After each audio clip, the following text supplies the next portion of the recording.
Welcome to lunch hour. This is Satish. Telangana మంత్రి పొంగులేటి శ్రీనివాసరెడ్డి నివాసంలో ED అధికారులు సోదాలు కొనసాగుతున్నాయి.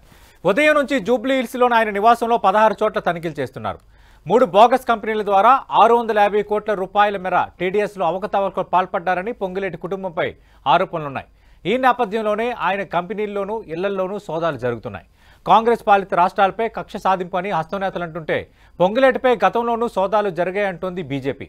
ఇంతకీ అధికార పార్టీ మంత్రిపై ఈడీ దాడుల ప్రభావం ఎంత? తెలంగాణలో ఈడీ వేడి. ఇదే అంశంపై లంచ్ అవర్ డిబేట్లో మాట్లాడబోతున్నాం. చర్చలో పాల్గొంటున్నారు తెలంగాణ కాంగ్రెస్ ప్రధాన కార్యదర్శి, ఆ పార్టీ అధికార ప్రతినిధిగా ఉన్న చరణ్ కౌశిక్ యాదవ్ గారు 10 టీవీ స్టూడియోలో. బయట నుంచి లైవ్లో పాల్గొంటున్నారు భారతీయ జనతా పార్టీ సీనియర్ నేత, ప్రస్తుతం ఆ పార్టీ రాష్ట్ర కార్యదర్శిగా ఉన్న ప్రకాష్ రెడ్డి గారు. రైట్, చరణ్ కౌశిక్ గారు, ఈడీ రంగంలో దిగింది.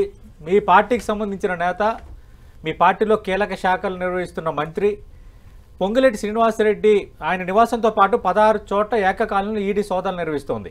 ఆయన కూతురు నివాసంలో, కొడుకు నివాసంలో, సోదరుడి నివాసంలో. ఏం చెప్తారు ఈడీ దాడులపై? అంటే భారతీయ జనతా పార్టీ దేశంలో రోజు రోజు బలహీన పడతా ఉంది కాబట్టి అనవసరంగా కాంగ్రెస్ ప్రభుత్వాలు ఎక్కడైతే ఉంటాయో, ఇప్పుడు కర్ణాటక చూడండి, ముడా స్కామ్ కావచ్చు, ముడా స్కామ్ గురించి ప్రధానమంత్రి గారే ప్రస్తావిస్తున్నారంటేనే చాలా స్పష్టంగా, అంటే ఏ విధంగానైతే ఈడీ సిబిఐ ఇన్కమ్ ట్యాక్స్ను ఏ విధంగా పోద్బలం ఇచ్చే విధంగా ఏకంగా ప్రధానమంత్రి గారు మాట్లాడుతూ ఉన్నారు. గతంలో కూడా మీరు చూసినప్పుడు కేజ్రీవాల్ గారి మీద అదే జరిగింది. అదే కాకుండా హేమంత్ సోరెన్ గారు కావచ్చు, అదేవిధంగా మనోజ్ సిసోడియా గారు కావచ్చు, అదేవిధంగా సిద్ధరామయ్య గారు కావచ్చు, డికే శివకుమార్ గారు కావచ్చు, అదేవిధంగా కాంగ్రెస్ ప్రభుత్వంలో గతంలో మన రాజస్థాన్ ముఖ్యమంత్రిగా ఉన్నప్పుడు అశోక్ గెహ్లాట్ గారు, అదేవిధంగా కమల్నాథ్ గారు, వారి కుమారుడు నకుల్నాథ్ మీద, అదేవిధంగా కాంగ్రెస్ పార్టీకి సంబంధించినటువంటి నాయకుల మీద, అదేవిధంగా ఇండియా కూటమిలో భాగస్వామ్య పక్షాలన్నిటి మీద ఈడీ సిబిఐ ఇన్కమ్ ట్యాక్స్ కేసులు పెట్టే ప్రయత్నం గతంలో భారతీయ జనతా పార్టీ చేసింది.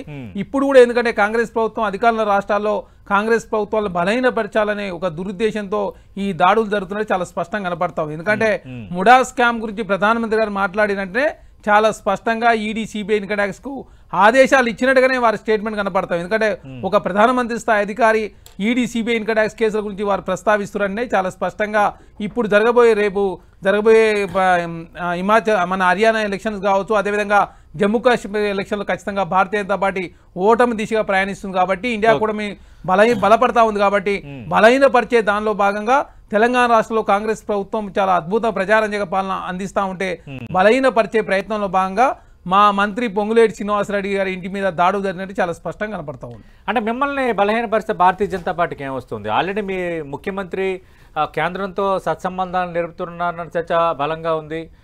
కాంగ్రెస్ పాలిత ముఖ్యమంత్రి అయినప్పటికీ కూడా కేంద్రంతో రాష్ట్రానికి రావాల్సిన నిధులు రాబట్టడంలో తనదైన స్టైల్లో పోతున్నారన్న చర్చ కూడా ఉంది.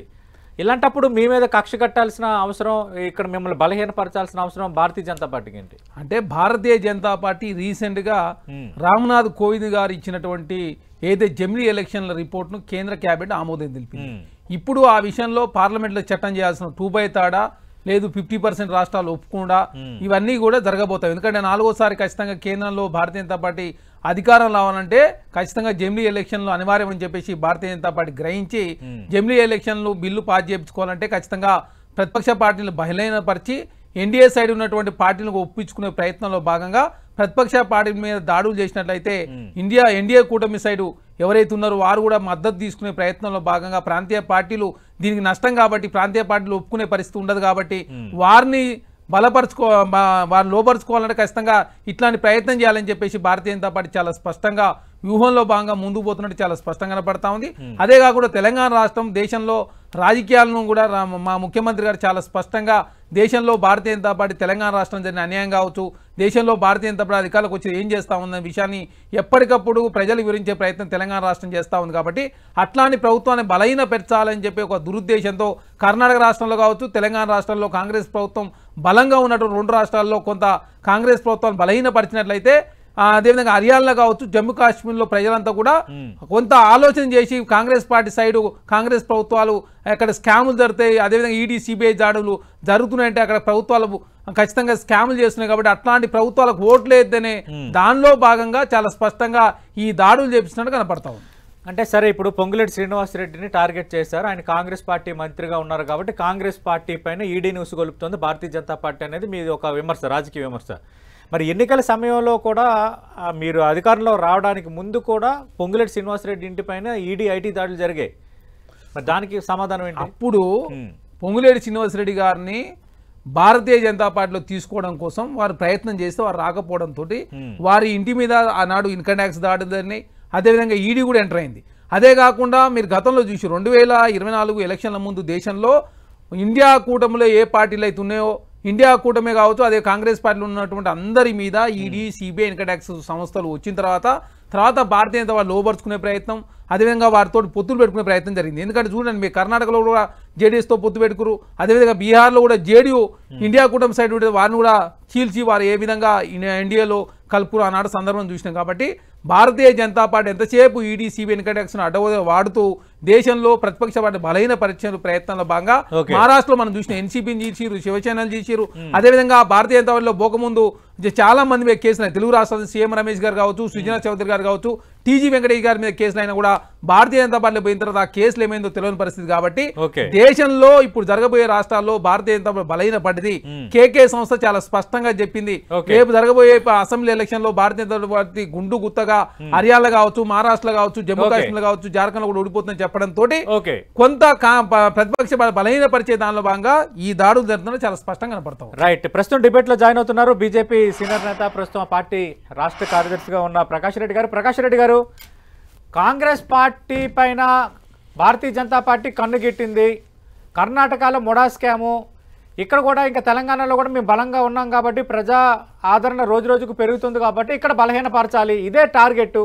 ఆ టార్గెట్లో భాగంగానే ఇప్పుడు పొంగులేటి ఇంటిపైన ఈడీ దాడులు చేస్తుంది అంటున్నారు కాంగ్రెస్ పార్టీ నేతలు. ముందు మిత్రులకు నమస్కారం. సతీష్ గారు నమస్తే అండి. ప్రతి దాడి వెనకాల ఏదో కథ నల్లడం అనేది కాంగ్రెస్ పార్టీకి అలవాటు. మనం ఒక స్టేట్మెంట్ ఫస్ట్ చెప్తున్నావు, ఫస్ట్ విషయం అది. ఇప్పుడు పొంగులేటి శ్రీనివాసరెడ్డి పరమ పవిత్రమైన దేవదూత. ఆయన ఎక్కడ ఏం చేయలేదు, ఒక ₹1 కోటి వాచ్ ను స్మగ్లింగ్ చేయలేదు, లేకపోతే ఆయన ఇచ్చినటువంటి యూరో ఎగ్జిమ్ బ్యాంక్ లో బ్యాంక్ గ్యారంటీస్ కు ఒక లెటర్ అంటే దాన్ని యాక్సెప్ట్ చేయలేదు, లేకపోతే కీర్తి చిదంబరం ఉత్తరం తప్పు. ఇవన్నీ మరి సమర్థించుకుంటారా లేదా? పోనీ పొంగులేటి శ్రీనివాసరెడ్డి గారు ఎప్పుడు ఎక్కడ ఏ వ్యాపారాలు చేయలేదు, ఏ బ్యాంక్ గ్యారంటీలు ఇవ్వలేదు, ఎక్కడ ఏ బ్యాంక్ నుంచి అప్పులు తీసుకోలేదు, ఎక్కడ వ్యాపారం చేయకుండా సన్యాసం తీసుకొని వచ్చి రాజకీయాలు ఉన్నాడా? వ్యాపారం చేస్తున్నప్పుడు అంటే మీరు సమర్థించడానికి పొంగులేటి శ్రీనివాసరెడ్డి ఎలక్షన్ల ముందు జరుగుతుంది, ఎలక్షన్ తర్వాత జరుగుతుంది. సార్, కానీ అక్రమాలకు పాల్పడడం తప్పు. మన అన్నిటి ఏమంటారండి, అక్రమాలకు పాల్పడలేదని మీ సర్టిఫికేట్ ఇచ్చేస్తారు. సింగరాజరెడ్డి మీద ఈడీ దాడి చేస్తుంది. 16 మంది ఢిల్లీ నుంచి వచ్చారు, 16 టీంలు వచ్చాయి. వచ్చిందంటే ఏ ఉప్పు అందకుండా, ఏ సమాచారం లేకుండా, ఇంకా ఏది ఎవిడెన్స్ లేకుండా కనుక చేసిరు అనుకోండి, అంటే చేయడానికి అవకాశం ఉంటదా? అట్లా కొంచెం చెప్పండి, ఏ రాష్ట్రంలో అట్లా అవకాశం ఉందా అని చెప్పండి. ఏ వ్యవస్థలో అయినా ఉంటా. మీరు కూడా చేస్తారా పని? మీరు మాదైనా మేము ఏం తప్పు చేయము, మేము బీజేపీలో ఇక్కడ మంచిగా కూర్చొని ఉన్నాము, మా మీద మీరు దాడి చేస్తారా చెప్పండి? మీ ఏసీపీ దాడి ఏమని చెప్పండి, ఏ కార్యకర్త మీదనా, ఏ పార్టీ నాయకుడి మీదనా? మీకు అవకాశం ఉంది కదా మీరు చేయడానికి. ఏసీపీ కేసులు ఎవరున్నో తెలుసు కదా, అవకాశం ఎవరు ఇచ్చారో మీకు తెలుసు కదా. ఏసీపీ కేసులో ఇరికినప్పుడు 50 లక్షలు తీసుకపోతున్నా కూడా ఏం ముట్టుకోవద్దు, దాన్ని అనవద్దు అని చెప్పి గతంలో కేసీఆర్ కూడా ఇదే బెదిరించినారు కదా. దాన్ని ఏమంటారు మరి? అంటే అప్పుడు ఏసీపీ రావద్దు అంటారా మీరు? అప్పుడు అక్కడికి ఇచ్చుకుంటారా? రావద్దని మీరు చెప్తారా? రావద్దని మీరు డిమాండ్ చేస్తారా? అంటే ఏసీబీ దాడి చేసింది, రేవంత్ రెడ్డి గారి కేసులో 50 లక్షలు పట్టుకుంది, అంటే ఫోన్ ట్రాప్ చేసి పట్టుకుంది, ఇది పట్టుకుంది, ఎట్లా పట్టుకుంటుంది? పట్టుకుందా లేదా? అంటే పట్టుకోవడం తప్ప అంటే ఏసీబీ పట్టుకోవడం రేవంత్ రెడ్డి తప్ప అయితే మరి ఈడీ రావడం కూడా తప్పే. మీరు అది చెప్పండి, అది చెప్పదలుచుకుంది కాంగ్రెస్ పార్టీ. అందుకోసమనే మీరు చేసి ఇప్పుడు వ్యాపారవేత్తలు రాజకీయాల్లోకి వచ్చి రాజకీయాలను ఉపయోగించుకొని వ్యాపారాలు చేయాలనుకుంటున్నప్పుడు, ఏ వ్యాపారవేత్త అయినా సరే, పెద్ద పెద్ద వ్యాపారవేత్తలు వస్తున్నారు, చేస్తున్నారు. అప్పుడు వచ్చేటువంటి పరిణామాలను ఖచ్చితంగా రాజకీయాలు వచ్చే పరిణామాలకు వాళ్ళు బాధ్యత తీసుకోవాల్సి వస్తుంది. సత్యంగా ఉండండి. నేను మీకు ఇంతెందుకు ఒక ఎగ్జాంపుల్ చెప్తా సార్ సతీష్ గారు, మీకు ఒకటే ఒక ఎగ్జాంపుల్ చెప్తా. అద్వానీ గారు ఒక పివి నరసింహారావు గారి కాలంలో జైన్ హవాలా కేసులో ఎల్కి అని రాసిందని చెప్పి ఆ రోజునటువంటి సిబిఐ అద్వానీ గారిని కేసులో పెట్టింది. మీకు తెలుసు కదా స్టోరీ అంతా. అద్వానీ గారు రాజీనామా చేశారు, ఎలక్షన్స్ లో పోటీ చేయలేదు. సిబిఐ నుంచి బయటకు వచ్చిన తర్వాతనే మళ్ళీ ఎలక్షన్స్ లో పోటీ చేశారు. మీ దమ్ముందా? చెప్పండి, దమ్ముందా? దమ్ముందా? అద్వానీ గారికి ఆ దమ్ము ఉండే ఆ నాయకత్వంలో, ఆ వారసత్వంలో మేము బీజేపీ ఉన్నాం. చరణ్ కౌశిక్ గారు అంటే మంత్రి పొంగులేటి శ్రీనివాసరెడ్డి ఎలాంటి తప్పు చేయలేదు, పరమ పవిత్రుడు అని కాంగ్రెస్ పార్టీ ఏమైనా సర్టిఫికెట్ ఇవ్వదలుచుకుందా? తప్పు చెయ్యకుండా ఆధారాలు లేకుండా ఈడీ లాంటి సంస్థలు ఎట్లా దర్యాప్తుకు వస్తాయి? అది ఒక బేసిక్ ఇష్యూ కదా, అదెందుకు కాంగ్రెస్ పార్టీ మిస్ అయిపోతుంది? సార్ ప్రకాష్ రెడ్డి గారు అడుగుతా ఉన్నాం. సీఎం రమేష్ గారు సుజనా చౌదరి గారి మీద టీడీపీలో ఉన్నప్పుడు ఈడీ కేసులైనాయి. ఇప్పుడు భారతీయ జనతా పార్టీ జాయిన్ అయిన తర్వాత వారు పరమ పవిత్ర చెప్పాలి సమాధానం. మరి టీజీ వెంకటేష్ గారు కేసు ఏమైంది? ఏమంది బిశ్వాల్ శర్మ గారు కాంగ్రెస్ పార్టీలో డిప్యూటీ సీఎం గా వారు ఉన్నప్పుడు వారి మీద కేసు అయింది. ఇప్పుడు ఆ కేసు ఏమైందో తెలియని పరిస్థితి. అదేవిధంగా భారతీయ జనతా పార్టీ సంబంధించినటువంటి టీఎంసీ మన పశ్చిమ బెంగాల్ ఫ్లోర్ లీడర్ గా ఉన్నటువంటి సువేంద్ర అధికారి మీద కేసు అయింది. మరి ఇప్పుడు ఎక్కడున్నారు వారు? అదే కాకుండా అదే అశోక్ చవాన్ గారు కాంగ్రెస్ పార్టీ వారి మీద కేసులు అయినాయి. అదే కాకుండా భారతీయ జనతా పార్టీ ఇంత చెప్తా ఉన్నది కదా, ఆ ఎన్సీపీ నేషనల్ కరప్షన్ పార్టీ అని చెప్పింది మీరే.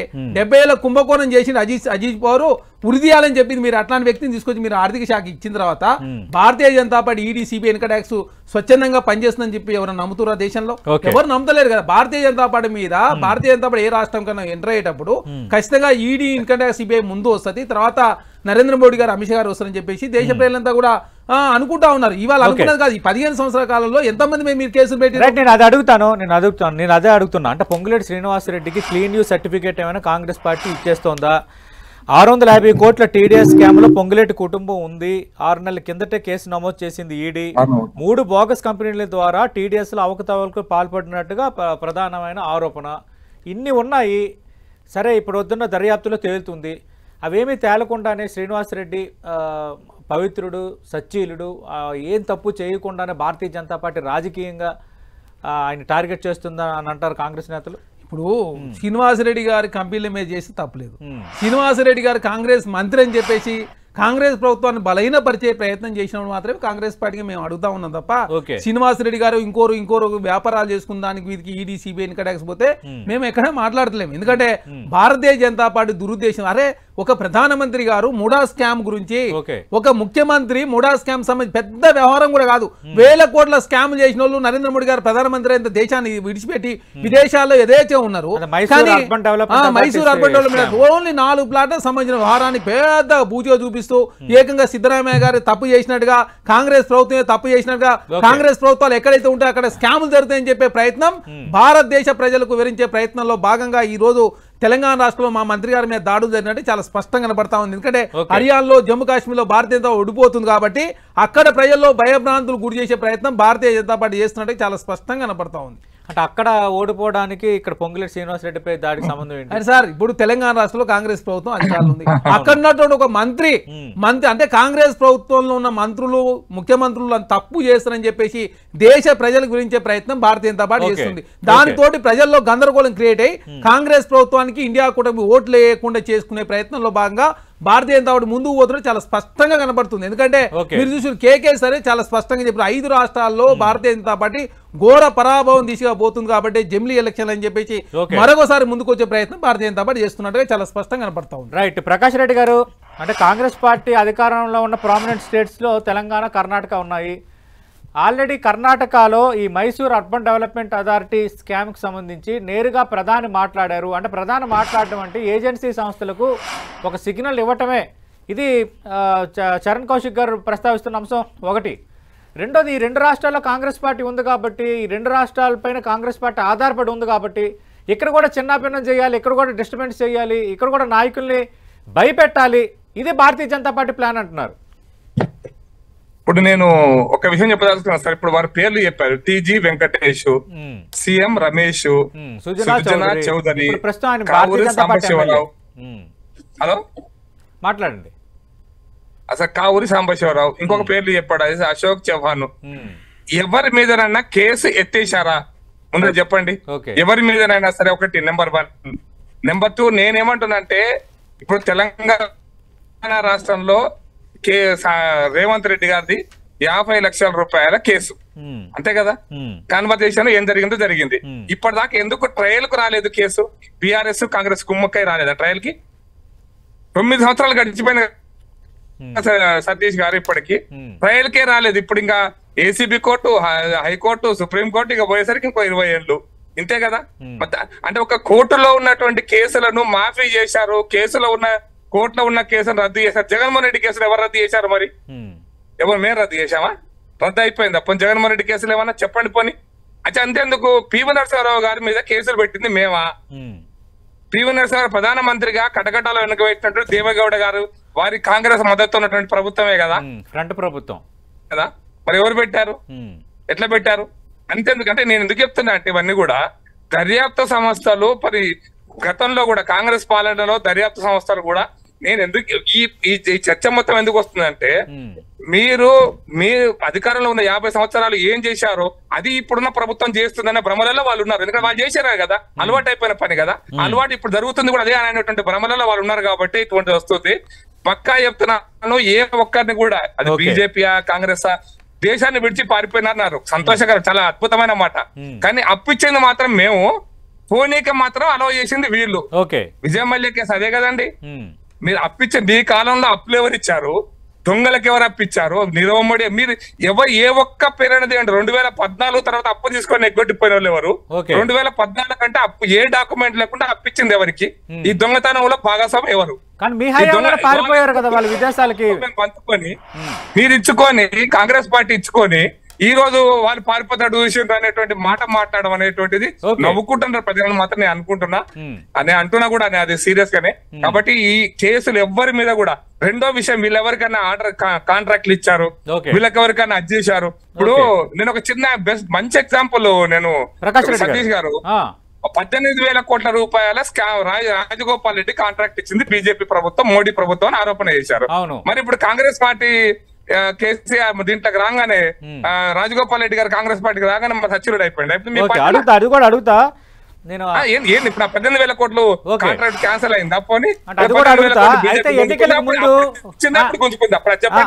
నేను అదే అడుగుతున్నాను. యాక్చువల్ గా ఎన్నికల సమయంలో కూడా అటు సోదాలు నిర్వహించారు పొంగులేటి నివాసంలో. అంటే పొంగులేటి శ్రీనివాసరెడ్డి కొంచెం ఇంపాక్ట్ ఉన్న నేత, అటు ఫైనాన్షియల్గా బలమైన నేత. ఆయన భారతీయ జనతా పార్టీకి రప్పించే ప్రయత్నం గతంలో జరిగింది. ఆయన ససేమేర అన్నారు కాబట్టి అప్పట్లో సోదాలు జరిగాయన్న కొన్ని ఆరోపణలు వచ్చాయి. కాంగ్రెస్ పార్టీ మిగతా పార్టీలు దాన్ని ప్రస్తావించాయి. అంటే ఇప్పుడు కూడా అలాంటి రాజకీయ లక్ష్యం ఉందన్నది కాంగ్రెస్ పార్టీలో కొందరు అనుమానం. సతీష్ గారు, శ్రీనివాసరెడ్డి మా పార్టీలోకి ఇప్పుడు వస్తాడని రావాలని ఎవరు కోరుకోవట్లేదు. ఎందుకంటే ఇప్పుడు ఎలక్షన్స్ అయిపోయినాయి, ఆయన మంత్రివర్గంలో ఉన్నాడు. అవును, ఈ రాష్ట్రంలో కాంగ్రెస్ పార్టీ అధికారంలో ఉంది. కాబట్టి శ్రీనివాసరెడ్డి వస్తాడనే భ్రమలలో ఎవరు ఉంటే అది అది భ్రమ మాత్రమే తప్ప కళ మాత్రం తప్ప ఎవరు రాజకీయంగా గింత కొంచెం పరిజ్ఞానం ఎవరు అట్లా ఊహించారు ఆలోచించారు. ఇప్పుడు డిస్టర్బ్ చేయడం అంటారా? మీరు డిస్టర్బ్ చేయడం అంటారా? డిస్టర్బ్ చేయడాన్ని ఇప్పుడు మీరు డిస్టర్బ్ చేయడం అనుకుంటే మీ ఇంటర్నల్ విషయం. అది దమ్ముండి పోరాటం చేస్తే మేము పోరాటం చేస్తలేమా? మేము మర్డర్ కేసులు పెడితే పోరాటం చేస్తలేమా? నిన్నాక మన ఉస్మానియా సీట్ లో కేసులు పెడితే పోరాటం చేస్తలేమా? కాబట్టి కేసుల కోసం పోరాటం చేయగలిగే దమ్ము రాజకీయ పార్టీకి ఉండాలి. మేము కూడా ప్రతిపక్షాలు పనిచేయించినాం సార్. మేము 50 సంవత్సరాల కాలం పాటు ప్రతిపక్షాలు ఉన్నాం కదా, పోరాటం చేసినాం కదా, దమ్ముండి కొట్లాడినాం కదా. చీలిపోయినామా? అంటే చీలిపోదా? మరి చీలగొట్ట కూడా దమ్ముండి నిలబడి 50 సంవత్సరాల తర్వాత కదా మేము అధికారంలోకి వచ్చింది. మరి రాలే కదా అధికారంలోకి, మరి దాన్ని ఎక్కువ చూస్తారు. రైట్, చరణ్ కౌశిక్ గారు, ఇప్పుడు మునుగోడు బై ఎలక్షన్ జరిగేటప్పుడు రాజగోపాల్ రెడ్డికి భారతీయ జనతా పార్టీ ఇంక భారీ స్థాయిలో కాంట్రాక్ట్లు ఇచ్చేసింది, అందుకే రాజగోపాల్ రెడ్డి అట్లా చేశాడని ఇప్పటి ముఖ్యమంత్రిగా ఉన్న అప్పటి పిసిసి అధ్యక్షుడు రేవంత్ రెడ్డితో పాటు మీ పార్టీ నేతలు అందరూ మాట్లాడారు. రాజగోపాల్ రెడ్డి మళ్ళీ మీ టికెట్ మీద పోటీ చేశాడు, గెలిచాడు, ఆయన ఇప్పుడు మీ పార్టీలో ఉన్నారు. మరి ఆ విమర్శ ఏమైపోయినట్టు? అంటే రాజకీయంగా ఉంటే ఒకలాగా, రాజకీయంగా మీతో ఉంటే మరోలాగా అని ప్రకాష్ రెడ్డి గారు అంటున్నారు. అలాంటప్పుడు మీరు భారతీయ జనతా పార్టీపై విమర్శ చేసే నైతికత మీకు ఉంటుందా సార్? ఇప్పుడు భారతీయ జనతా పార్టీ నిజంగానే దుర్దేశం లేకుండా ఈడీ, సిబిఐ, ఇన్కమ్ ట్యాక్స్ దాడులు చేసినట్టుగా వారు చాలా స్పష్టంగా చెప్తా ఉన్నారు sir. JPC joint parliament committee ఏంటి, అదాని మీద పెద్ద ఎత్తున దేశం కావచ్చు ప్రపంచం అంతా కూడా చర్చించుకుంటా ఉందని చెప్పి ఇప్పటివరకు జేపీసీ వేయలేదు. అదే కాకుండా సెబీ మీద, సెబీ అనేది stock exchange board of India, దాని చైర్మన్ పెద్ద ఎత్తున అవకతవకలు పాల్పడ్డారు, దాని మీద కూడా కమిటీ ఏంటి అని చెప్తే ఇదివరకు కమిటీ వేయలేదు. మరి మీరు కమిటీలు వేసి మా కాంగ్రెస్ ప్రభుత్వం కేంద్రంలో యూపీఏ ఉన్నప్పుడు 2004 నుంచి 2014 వరకు జస్ట్ ఆరోపణలు వస్తే కనిములి గారి మీద, రాజా గారి మీద కేసులు పెట్టి సిబిఐ, ఇన్కమ్ ట్యాక్స్ కేసులు అయినాయి. అది మీరేయలేదు, సుప్రీంకోర్టు వరకు వెళ్తే సుప్రీంకోర్టు డైరెక్షన్ మేరకు సుప్రీంకోర్టు డైరెక్షన్ మేరకు 2G స్కామ్ పైన అప్పుడు దర్యాప్తు జరిగింది. ఆనాడు ఉన్నటువంటి భారతీయ జనతా దాన్ని బూచిగా చూపించుకునే అధికారంకి వచ్చింది 14లో. పెద్ద ఎత్తున దేశంలో హయాంలో కామన్వెల్త్ స్కామ్ చాలా భారీ సార్, పెద్ద ఎత్తున కోట్ల కుంభకోణం జరిగింది, లక్షల కుంభకోణం జరిగింది, కాంగ్రెస్ ప్రభుత్వం చేసిందని చెప్పారు మీరు. చెప్పిన తర్వాత కోర్టు ఏమైంది, క్లీన్ చీట్ ఇచ్చింది కదా సార్. అదే కాక లల్లు ప్రసాద్ గారి కేసులు ఎప్పుడో ఆయన జమాన్లా యూపీలో వారి భాగస్వామ్యం కూడా మీకు కేసులు తీసేయలే కదా. మీరు వచ్చిన తర్వాత 5,567 కేసులు అయినాయి. ఎన్ని కేసులు శిక్ష పడదని మరి మీ పార్టీలో రాకముందు కేసులు పెడతారు, మీ పార్టీలోకి వచ్చిన తర్వాత స్వచ్ఛీలు ఎట్లయితారు వాళ్ళు అనేది మేము కాంగ్రెస్ పార్టీకి అడుగుతాం. అదే కాకుండా ఇప్పుడు ప్రస్తావించిన పేర్లలో ఎవరిపైన కేసు ఎత్తేసారా సార్?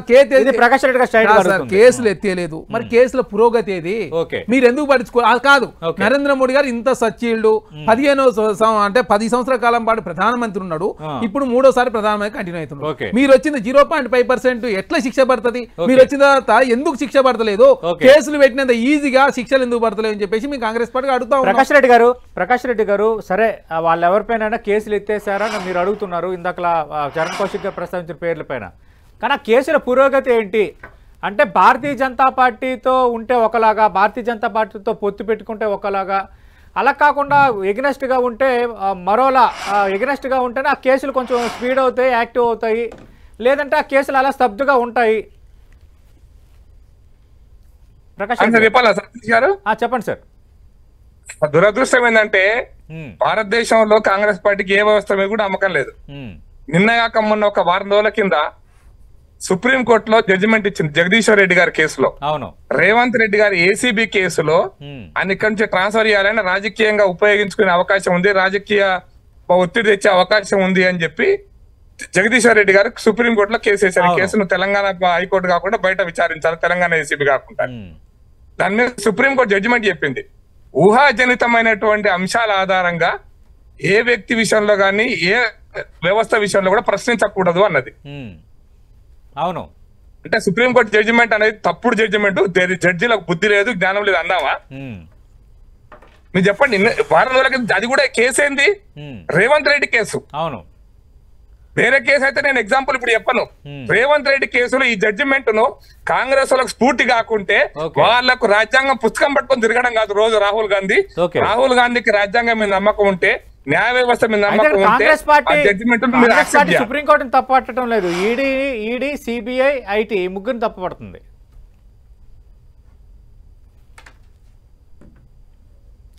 ప్రకాష్ రెడ్డి గారు మ్యూట్ లో ఉంది.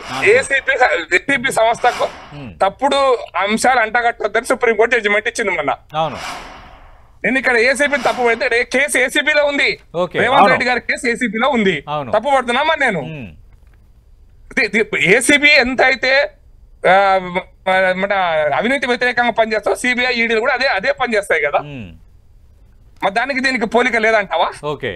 ఎట్లా మాట్లాడతాం? సుప్రీం కోర్టు అంటే మీరు ఊహించుకునేటువంటి ఆపాదించేటువంటి అంశాలను సుప్రీంకోర్టే చెప్పింది, నేను చెప్పడం కదండి. అర్థం చేసుకోవాలి, కాంగ్రెస్ పార్టీ రాజ్యాంగం మీద నమ్మకం లేదు, జడ్జిల మీద నమ్మకం లేదు, కాబట్టి మేము ఏసీబీని వాడుకుంటున్నాం కాబట్టి మీరు వాడుకుంటున్నటువంటి భ్రమలలో ఉంటున్నారా? మరి ప్రకాష్ రెడ్డి గారు మరి ఈ ఈడీ దాడులు కేవలం పొంగిలెట్టుతో ఆగుతాయా, ఇంకా చూడబోతున్నావా ఇంకా తెలంగాణలో మిగతా నేతలపై? సతీష్ గారు, నేను భవిష్యవాణి వినిపించడానికి కాదు, బట్ ఒకటేంటంటే గతంలో చాలా మంది పైన ఆరోపణలు ఉన్నాయి, చాలా మంది పైన ఈడీ కేసులు ఉన్నాయి. సతీష్ గారు, ఒకటే నేను చెప్పుకోవాలనుకుంటే, ఆరోపణలు రాజకీయాల్లోకి వచ్చిన తర్వాత వ్యాపారాలను కొనసాగిస్తుంటే ఆ వ్యాపారాల ద్వారా వచ్చేటువంటి లాభ నష్టాలు జరుగుతున్నటువంటి అంశాలు ఏవైనా కావచ్చు, రాజకీయ ఆరోపణలు వస్తాయి, అవసరమైతే మిగతా అంశాల ఆధారంగా వస్తాయి. ఎవరి మీద వస్తాయి, ఎందుకు వస్తాయని నా చేతిలో లేదు. ఎందుకంటే ఎవరెవరు రాజకీయాలలో ఉన్నటువంటి వాళ్ళు చేసేటువంటి పనులు, వాళ్ళు చేస్తున్నటువంటి పనులు, చేసే వ్యాపారాల మధ్య జరుగుతూ ఉంటుంది. ఇప్పుడు నేను వ్యాపారం చేసినప్పుడు నాకు సేల్స్ ట్యాక్స్ నా మీద రైడ్ చేశారు సార్. సేల్స్ ట్యాక్స్ రైడ్ చేస్తే నా రాజకీయ కక్ష అందామా? నా మీద సెంట్రల్ ఎక్సైజ్ రైడ్ చేశారు, రాజకీయ కక్ష అందామా? ఏమనాలి దాన్ని మరిగా? అంటే నేను వ్యాపారం చేస్తున్నప్పుడు సేల్స్ ట్యాక్స్ రావద్దా? నేను వ్యాపారం చేస్తున్నప్పుడు సెంట్రల్ ఎక్సైజ్ రావద్దా? అంటే దీన్ని అంటే సెంట్రల్ ఎక్సైజ్ సంస్థ దొంగ సంస్థనే, సేల్స్ ట్యాక్స్ దొంగ సంస్థనే, ఇట్లా మాట ఇప్పుడు జిఎస్టీ కూడా దొంగ సంస్థనే. అది కూడా మాట్లాడదాం. చరణ్ కౌశిక్ గారు సంస్థల మీద ఆరోపణ చేసేటప్పుడు మనం సుప్రీం కోర్టు ఇచ్చినటువంటి అభిప్రాయాలను కాంగ్రెస్ పార్టీ నాకు చెప్పదలుచుకున్నాం. రైట్, చరణ్ కౌశిక్ గారు, ఇది బిగినింగ్ మాత్రమే, అసలు సినిమా ముందుందన్న చర్చ పొలిటికల్ సర్కిల్స్ లో జరుగుతుంది. ఇది నుంచి సార్ ఇప్పుడు మీ కాంగ్రెస్ పార్టీగా ఇండియా కూటమి భయపడి ఉంటే ఈ 10 సంవత్సరాల్లో మా కాంగ్రెస్ పార్టీలో ఉన్నటువంటి నాయకులంతా కూడా భారతీయ జనతా పార్టీలో జాయిన్ అయ్యేవారు. భయపెట్టే వాళ్ళు భయపెట్టి తీసుకున్న వాళ్ళు తీసుకున్నారు. ఇక్కడ న్యాయ వ్యవస్థలను ధ్వంసం చేసింది ఎవరండి? రంజన్ గొగోయ్కి రాజ్యసభ ఇచ్చింది మేమా? సుప్రీంకోర్టు చీఫ్ జస్టిస్ రాజ్యసభ ఇచ్చింది మీరే కదా. అయోధ్య తీర్పు తర్వాత సుప్రీంకోర్టు జడ్జికి చీఫ్ జస్టిస్ గారికి రాజ్యసభ ఇచ్చింది మీరు.